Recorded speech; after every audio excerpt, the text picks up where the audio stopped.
and we should be proactively dose escalating and not waiting for the patient to tell us that they're sick or waiting for a CRP to be elevated for a year before we actually check the drug level, right? Because it's telling us that we need to do something. Probably one of the most publicized proactive dose adjustment trials came from Adam Chaffetz in Boston, where he actually took patients and every infusion made sure that their drug level was between 5 and 10, regardless of how the patient was feeling. That's probably one of the most important endpoints of this trial, is that they didn't even ask the patient how you're doing. They just literally proactively adjusted their dose.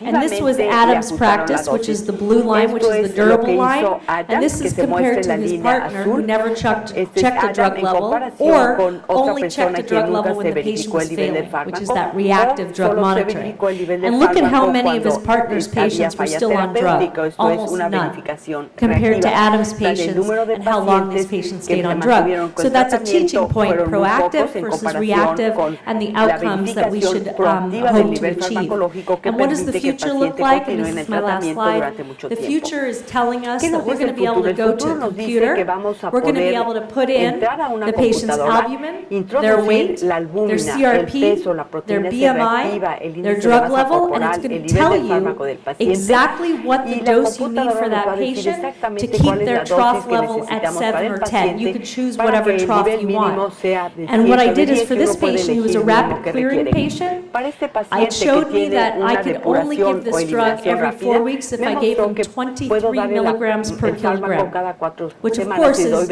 our 23 insurance miligramos company por doesn't kilogramo. allow us to do Es that. algo que no So nos what this permite tells hacer la me is that aseguradora. infliximab Pero is esto not the nos right está drug for diciendo this que patient. infliximab no So what es this el also fármaco enabled me to do correcto is para el say, I paciente. can never give this Esto también me kid permite enough decir, a drug este to niño get nunca them le to voy a have a poder therapeutic dar level. I fármaco need to look for suficiente para other alcanzar un ways nivel that I can terapéutico. optimize the Tengo drug. que buscar otras And maneras so de what this optimizar shows el you is that fármaco. I can go in Esto nos and I can muestra choose a que a trough. través So I de chose a este trough of 10. sistema puedo This is elegir, where por the ejemplo, un nivel patient was mínimo de 10. actually booked, Aquí es meaning 8 weeks cuando later, se and programó it al showed me paciente, o sea, that 8 4 semanas weeks después. after their Me last mostró que infusion, the 4 patient was semanas going to después de get a su drug última level infusión, less el than 10. paciente iba a So I tener un called nivel them in and I inferior a brought 10. them in the next day. Entonces lo llamé Because what y it le pedí allowed que me to viniera do al día is say, I siguiente. don't want you to go Esto me below 10. permitió I'm going to decirle, guide you no as to quiero when your que drug estés por level is going to debajo de drop 10. below 10. Como And this sé all que ya va a happened because I bajar put a menos de everything 10, about te that cito para patient que into vengas the de model. inmediato. It wasn't about Y everybody in this room and getting an average level. esto se It was hizo about para for este that paciente en este patient momento. what Lo their hicimos para clearance of ese their drug paciente. is, and therefore you can individualize your therapy o la to that terapia patient. fue So, in summary, individualizada para este measurable drug paciente de levels acuerdo are con sus associated with niveles. improved En resumen, los niveles response farmacológicos outcomes and medibles se asocian durable. con We know mejores that drug desenlaces de la anti-drug respuesta antibodies are y really what mayor we're duración trying del to prevent tratamiento.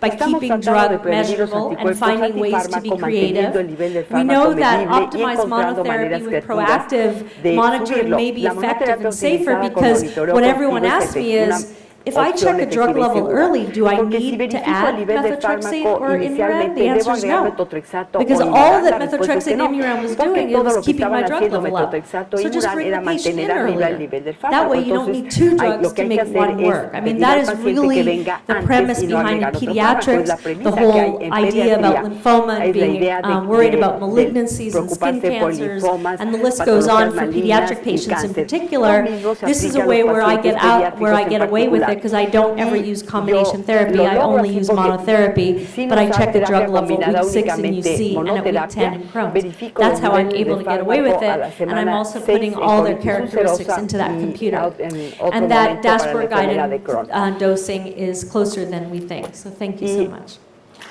Este tipo de dosificación individualizada está más cerca de lo que imaginamos. Muchas gracias por su atención.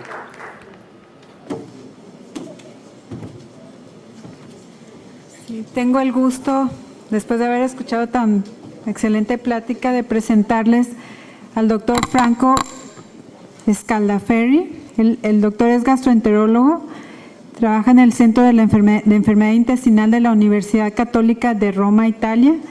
El doctor también estudió, es experto en desórdenes gastrointestinales y nutrición, profesor de la Escuela de Nutrición de la Universidad Católica de Roma y presidente de la Sociedad de Gastroenterólogos Jóvenes de Italia. Tiene también muchos artículos publicados sobre trasplante fecal y disbiosis. Entonces, me da mucho gusto